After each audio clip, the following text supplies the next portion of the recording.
Assalamualaikum warahmatullahi wabarakatuh. Oke coy, di video kali ini gue akan menceritakan sebuah alat ya yang biasa dipakai oleh para teknisi komputer ya. Alat ini namanya PSU tester ya. Sesuai namanya, alat ini tuh digunakan untuk mengecek sebuah power supply ya. Seperti apa sih bentuknya dari alat ini? Nah, ini ya. Ini alatnya kayak gini. Bentuknya sebenarnya cukup kecil ya, cukup portable. Ya, panjangnya itu sekitar 12 cm ya, dari sini ke sini sekitar 12 cm, terus lebarnya dari sini ke sini itu sekitar 7 cm ya. Jadi sangat gampang untuk dimasukkan ke tas. Terus untuk di sebelah kanan ini ada lubang-lubang ini untuk dicolok ke 24 pin yang dari power supply. Terus di sebelah kiri ini, yang sebelah kiri atas ada yang buat 8 pin yang ke CPU ya, yang di power supply yang ke CPU. Terus di bawahnya ada 6 pin yang biasanya itu ke power VGA ya. Nah, kalau kita putar nih di sebelah atas ada ini untuk ke power SATA ya. Yang di power supply kan itu ada power SATA. Yang ngetesnya di sini. Terus yang di bawah ini ada yang untuk colokan molek ya dari power supply. Ini biasanya molek itu untuk dicolok ke fan-fan ya, fan casing atau mungkin fan yang lain ya. Biasanya pakai colokan molek. Nah, terus cara pakai alat ini gimana sih? Oke ya, bentar nih nanti saya kasih contoh praktekan pakai power supply komputer gue ya. A few moments later. Oke coy, kita lanjut aja. Oh ya, sebelumnya gue mau ngasih info ya nih. Alat ini tuh di OL Shop tuh harganya sekitar 120.000 sampai 140 ribuan lah ya, tergantung tokonya ya. Dan di sini gue udah siapkan sebuah power supply ya. Ini kabel-kabelnya gue keluarin ke belakang biar untuk mengetes. Tadinya mau gue bongkar, cuman karena rasanya agak ribet, ya udah gue keluarin kabelnya aja ya. Tadinya rencananya itu gua mau pakai dua PSU ya buat perbandingan. Jadi yang pertama tuh PSU yang masih normal, dan yang kedua itu PSU yang udah rusak ya, biar kita bisa membandingkan gimana sih di alat ini terbacanya kayak gimana, yang normal kayak gimana, terus yang rusak juga kayak gimana ya. Tapi karena gua cuma ada satu PSU doang, gua nyari-nyari juga nggak nemu PSU yang rusak ya. Ya udahlah, kita kita coba pakai yang satu aja nih, PSU yang normal. Jadi gimana sih cara memakainya ya alat ini? Pertama kita colok ini yang ya 24 pin ya, yang biasanya ke Mobo, ke yang sebelah kanan ini ya. Kita colok. Nah, kayak gini. Terus ini 8 pin yang ke VGA ya.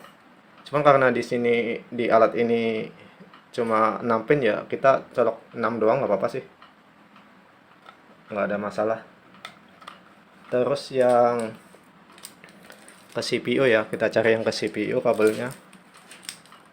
Nah, ini tuh yang 8 pin yang biasa ke dekat prosesor ya, ke CPU. Kita colok di sini.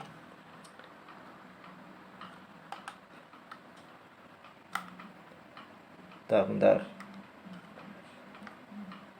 Kok susah ya?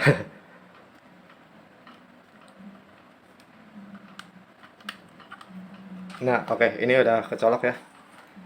Terus kita nyalain nih, nyalain kan di belakang tuh ada switch nih, switch yang di bawah supply. Kalau bawah supply gaming yang bagus biasanya ada switchnya ya. Ini karena gua matiin, terus sekarang kita nyalain ya. Nah, ini alatnya akan keluar display di tengah. Mungkin kurang jelas ya. Bentar, bentar. Gua atur dulu nih kameranya. Jadi di alat ini tuh akan terbaca tegangannya ya. Yang PG ini adalah power good ya. Jadi, sorry nggak jelas ya. Kurang fokus ini kameranya. Jadi ini ya, udah kelihatan ya. Jadi yang tulisan yang di atas kecil itu adalah besarnya tegangan yang seharusnya ya. Jadi itu kalau dari kiri, diurut dari sebelah kiri itu ada 12 volt, terus sebelah kanannya adalah plus 12 volt 2, sebelahnya lagi itu 5 volt standby ya. Terus sebelahnya itu power good, PG itu power good. Terus di bawahnya itu sebelah kiri, di bawah sebelah kiri ada plus 5 volt. Sorry, ini kurang fokus kameranya ya. Terus aduh, kalau ke kanan sedikit itu ada 12 volt 1. Terus sebelahnya ada 3,3 volt 3,3 volt. Jadi yang tulisan kecil itu adalah besar tegangan yang memang seharusnya ada di power supply itu ya. Dan yang di bawahnya itu adalah tegangan real. Jadi besarnya tegangan real yang ada di power supply itu. Jadi kalau semisal tegangan yang di bawah itu nggak terlalu jauh selisihnya dengan tegangan yang dengan tulisan yang di atas, itu berarti power supply ini normal ya, nggak ada masalah. Dan kalau dia ada perbedaan terlalu jauh, misal kalau terlalu rendah atau terlalu tinggi, itu alat ini akan bunyi ya, bunyi beep beep beep gitu ya. Terus untuk power ground ini memang besarannya sekitar 290 atau 290 ke atas ya. Kalau terlalu rendah dia juga akan bunyi alat ini ya. Biasanya itu bikin komputer nggak stabil kalau power good-nya ini terlalu rendah ya.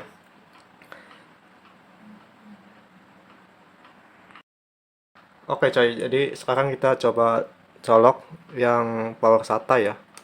Nah ini contoh yang power SATA kayak gini ya. Biasanya ke harddisk SATA atau SSD SATA. Kita colok di atas sini ya. Nah, habis kita colok nih, di sebelah kiri ada dua lampu yang menyala. Yang pertama adalah 12 volt dan 5 volt ya.